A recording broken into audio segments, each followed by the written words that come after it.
Our next guest has hosted a terrific power showcase. In fact, it's called the Power Showcase.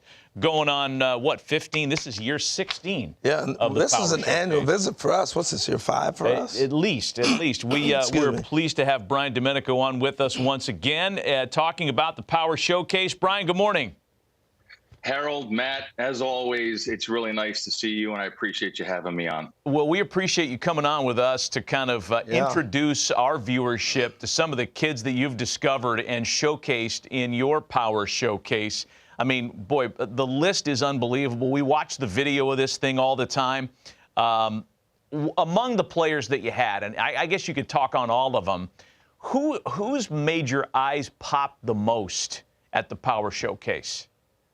Well, as far as this year, I mean, it is tough because this was a year where there wasn't like that big human interest story of like the 525-foot home run or something along those lines. But there is a player by the name of Hogan Nelson who has attended 5 Power Showcase events, and he's actually a 3-time Power Showcase champion and won it as a 13-year-old and a 14-year-old. And then last year had to make a really big decision. He's one of the top quarterbacks in the state of Texas, and decided last year, after having a really good showing at area code, to kind of shift gears and focus strictly on baseball. And he came back as an underclassman and won in dramatic fashion. And he is one of those individuals that you have that has the it factor. When the pressure mounts the most and his back's against the wall, somehow, some way, he comes and he ends up pulling through and winning. And that's one of those unique DNA things that I think scouts and college coaches look for.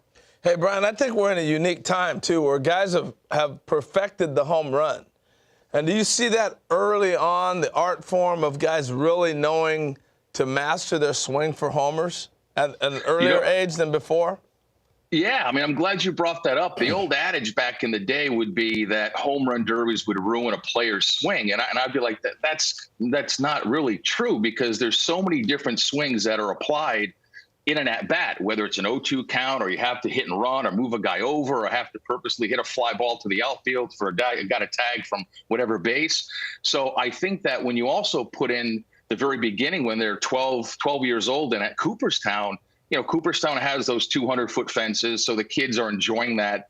Then they go to the Hall of Fame, and the nostalgia of looking at Babe Ruth's bat and a lot of the old uniforms. Now, they're too young to really appreciate all that, but it kind of starts there. And then they come to the Power Showcase, and knowing that they're coming to the Power Showcase and ending up at the other end of the rainbow in a major league stadium to kind of be a big leaguer and whet their palate for greatness and have that prosperous energy wash over them.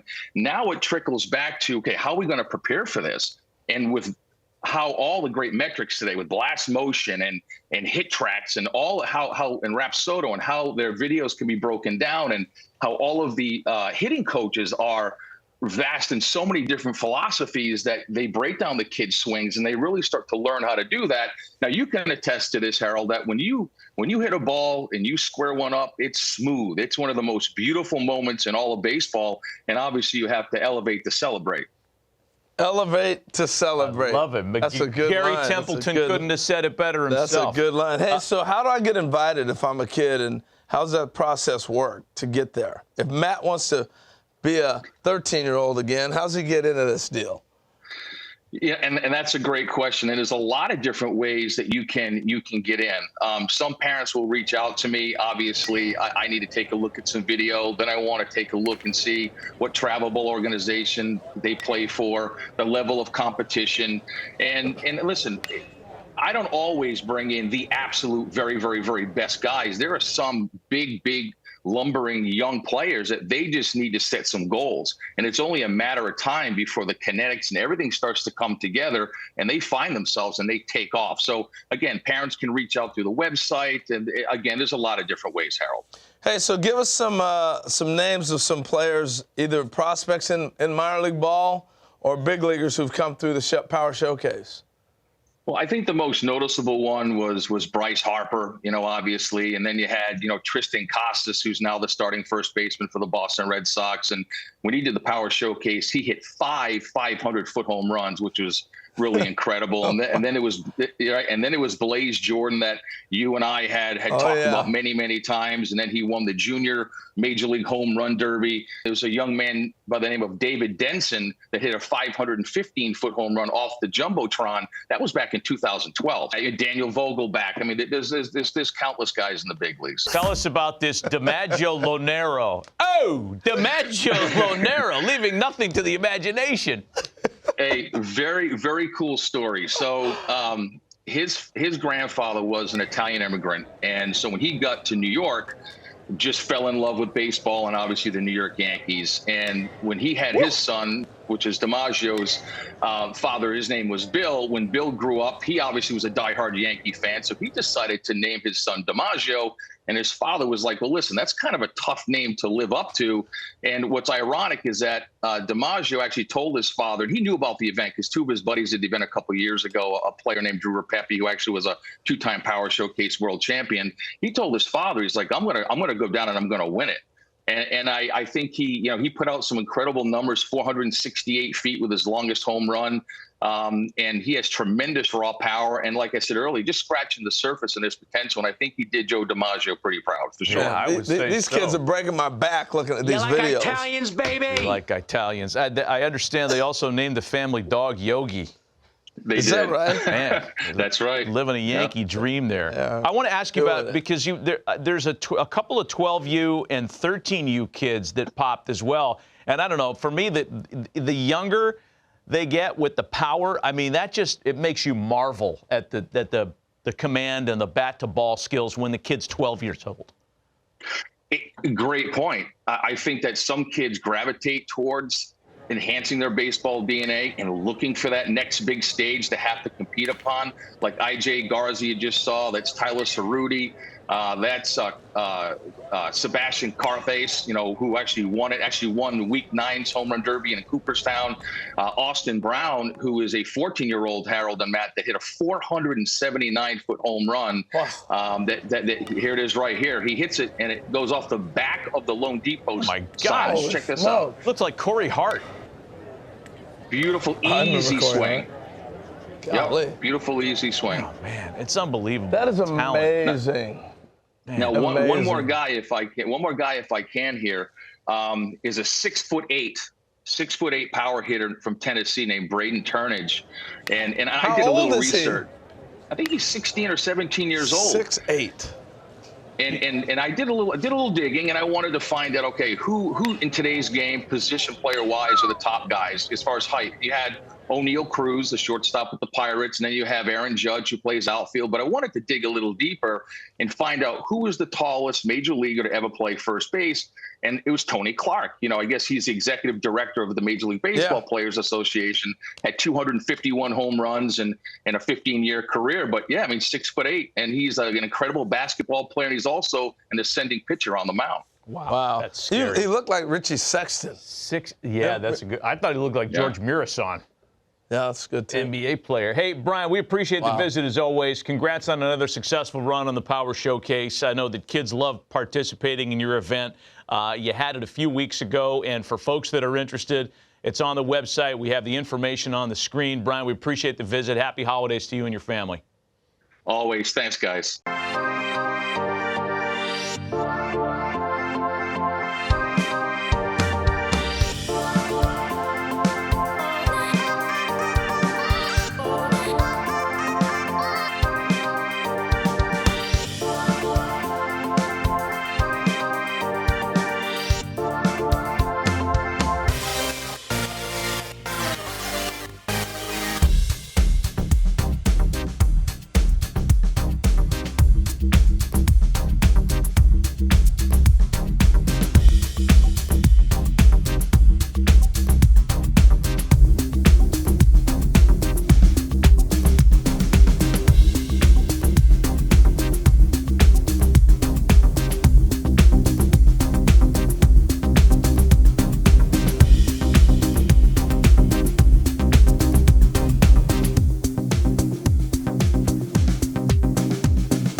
Nick Presto, scout Kansas City Royals.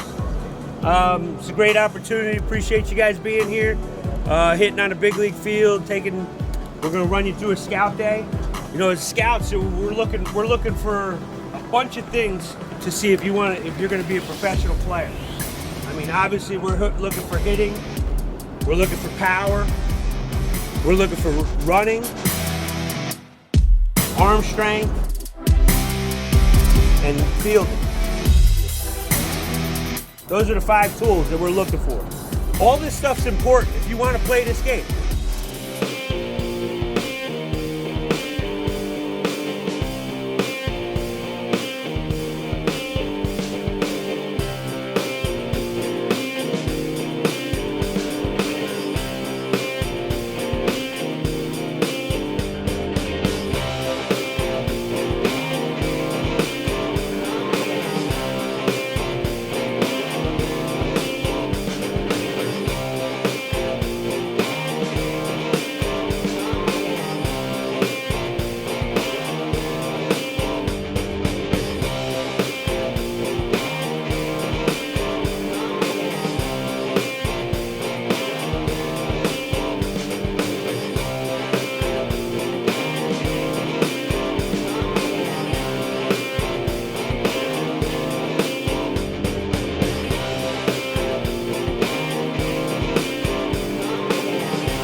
Representing Texas, a second baseman out of Lufkin High School, Demarea Rodriguez. Demarea is a 4-time returning Power Showcase participant.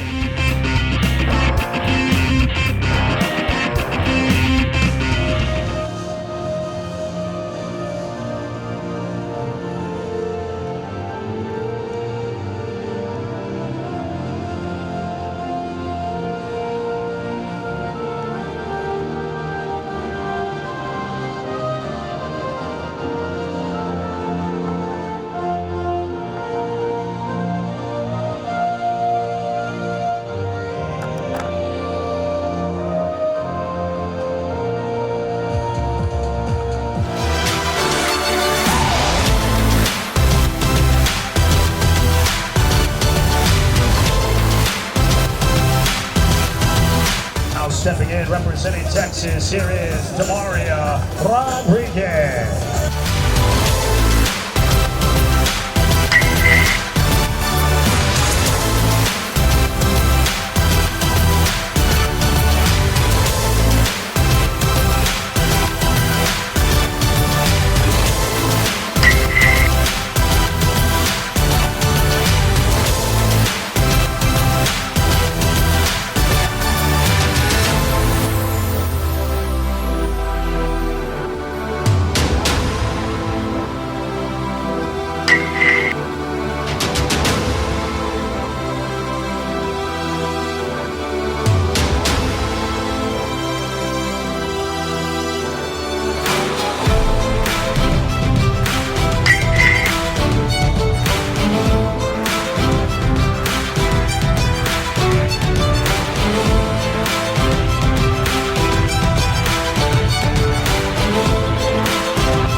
Ladies and gentlemen, that's going to do it right there. Demarea Rodriguez completing his 15-out round.